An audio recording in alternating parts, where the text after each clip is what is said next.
Hey everyone, welcome to Patriot Rear Soapbox, where I give a running commentary of the news of the day as reported by none other than the Wall Street Journal.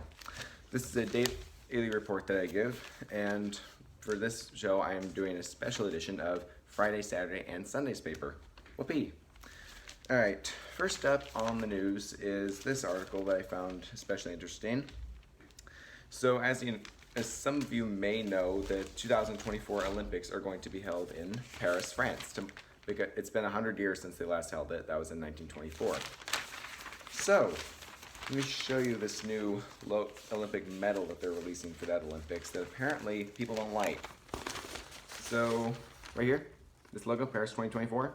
Simple, like one look at it looks like a flame, another look at it reveals it's a image of a woman. So, when I first saw it, I was like, what's the problem with it? It's just a woman's face on an Olympic medal and the Olympic flame. Perfect. That's a great Olympic medal, right? Well, some people are pissed off at it because it's supposed to be an image of Marianne. Now, for those of you who aren't familiar with French politics, Marianne is basically France's version of Uncle Sam. And so some people think it's a bit too, nationalistic to put on an Olympic medal.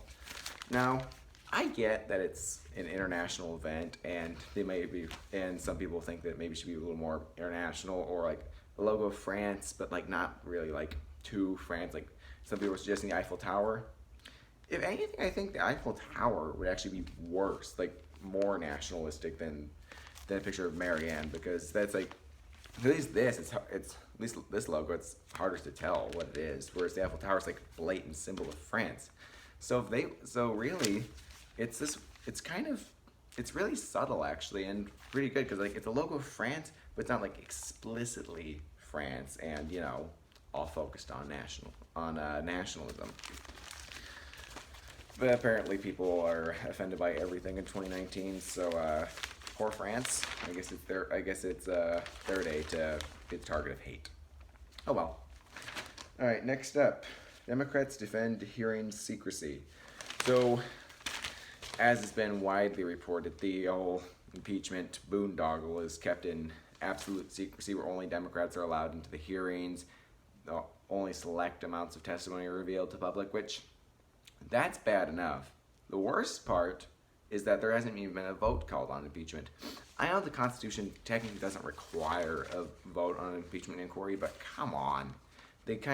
Every other impeachment inquiry into President Andrew Johnson, President Richard Nixon, and President Bill Clinton, it was all voted on. But for some reason, Trump doesn't get the same courtesy? Come on. Even if you're not a Trump fan, I'm a Trump fan, so I may be a little biased here, but even if you're not, shouldn't we at least have like some sort of, precedent to follow here? And there's a precedent that's been set for the first 3 other presidents.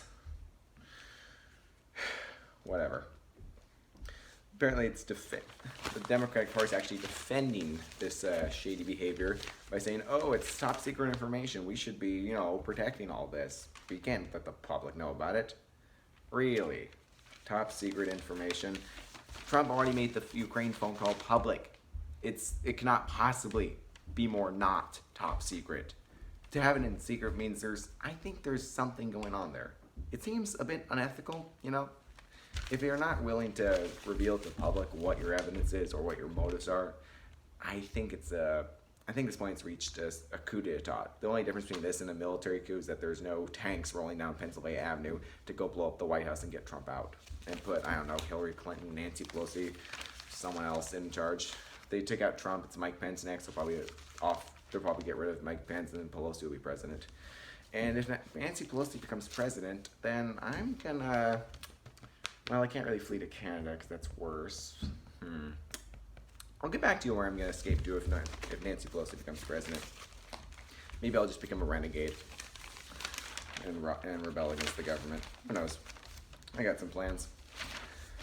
Next up is this article about Wall Street fretting about Warren's success. So Elizabeth Warren in recent weeks has been sort of on par with Biden in the polls. Like, she and Joe Biden neck and neck. Bernie Sanders kind of slipped after his heart attack, so people are worried about the 78-year-old guy. Like, he might have a heart attack in the White House.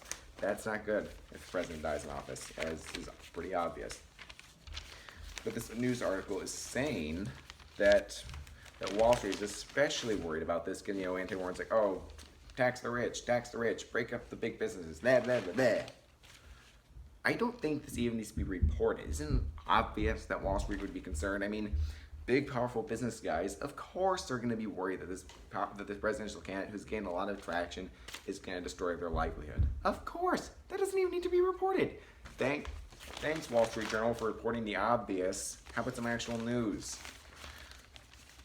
Seriously, though. But it does seem... But, on the better side of things for the presidential race, Tim Ryan has dropped out of the presidential race. Finally. Let's start whittling down the field, people. Like, come on, I want more people to drop off. Like, there's like 12 people in the last presidential debate. 12!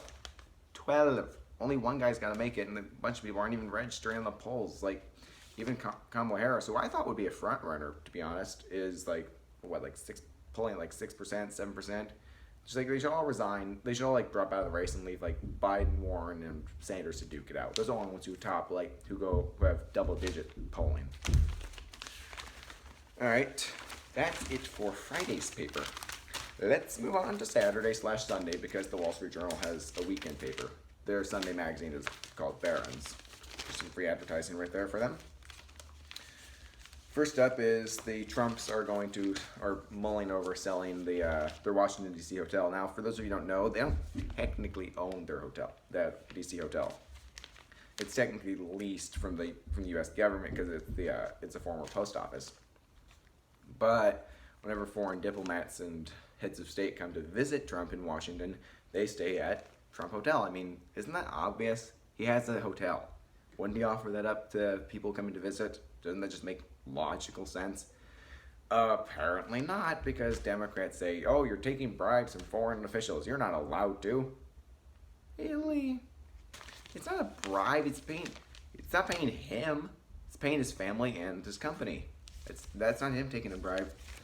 He has a nice house. Why can't he got yelled at by a Democratic Party for wanting to host the next G7 summit at one of his resorts in Florida. He has a resort. Has a resort. Why can't he offer it up for people to stay there? Doesn't that just make rational sense? It's his house. Maybe if he offered a free stay, then technically he's not taking any money. Maybe that would calm him down. I think it's absurd that Mr. Rich Guy can't host people at his nice places.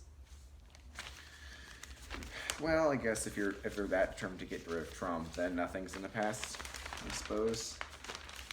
But moving on, Bernie Sanders is raking in a lot of money from small dollar donors.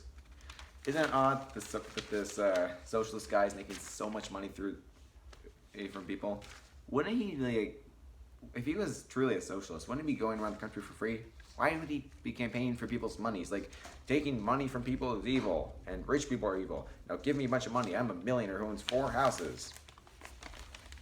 I feel like there's this air of hypocrisy around Bernie Sanders. That's one of the reasons I don't like him. The other reason is he's going to destroy the country if he wins. So there's that. There's more fighting in Syria as Trump has pulled out troops. And you know what the really ironic thing about Democratic criticism of Trump moving troops in Syria?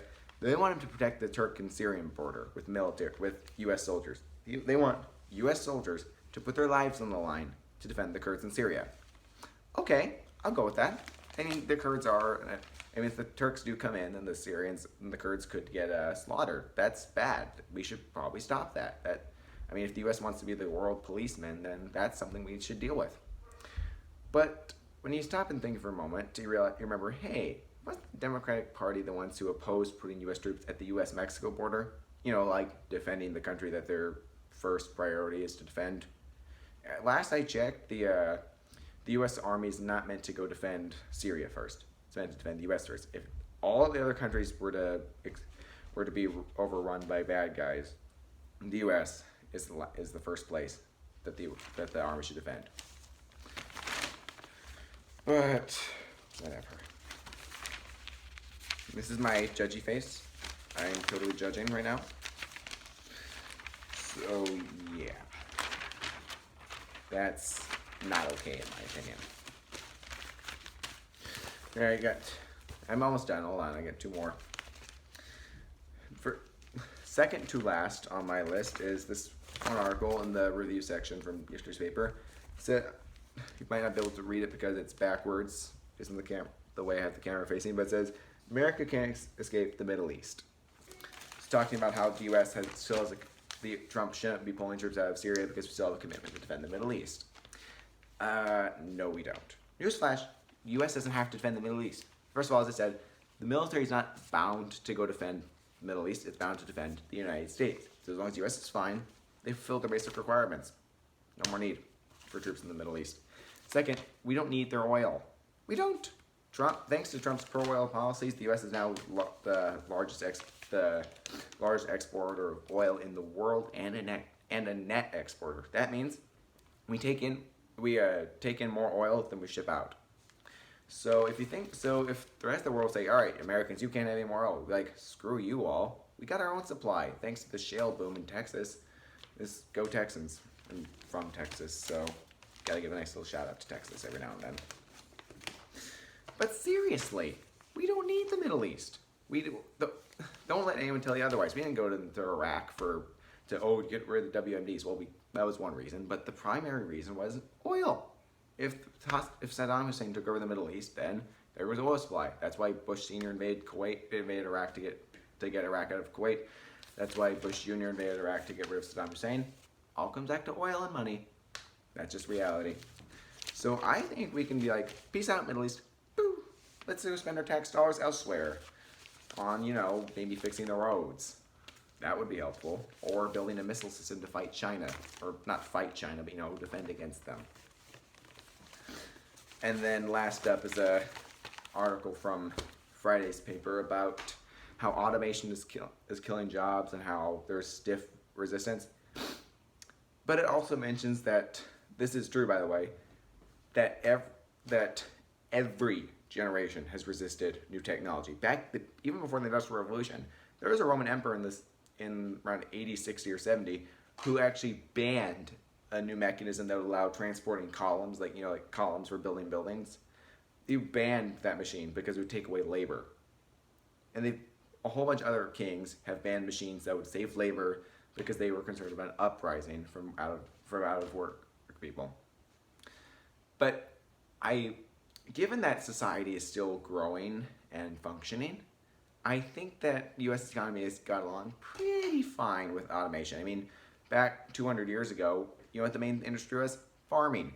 89% of Americans worked on a farm. Now only 1 or 2% does.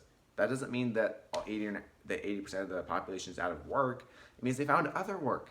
See, the beauty of automation and new technology is that as more robots and computers come in to do these menial jobs that currently humans do, that allows them to go find more meaningful work or open entire new industries.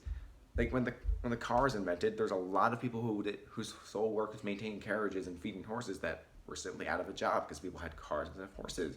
Those people eventually got reintegrated into the economy. Some of them even went to work for the industry that put them out of business. See, the crazy thing is, like, when people complain about job loss from robots, they forget that the technology is currently in place also displaced a lot of workers. But they were reintegrated into the economy. See, my point is, sure, it's like initially when automation happens or when people are replaced by robots, it is hard. It's totally hard. Of course, millions of people lose their jobs. But those millions of people get their jobs back in new industries that we didn't even know could exist because we're too busy doing all these menial jobs. All right, that's all I have for you today. Thanks for watching.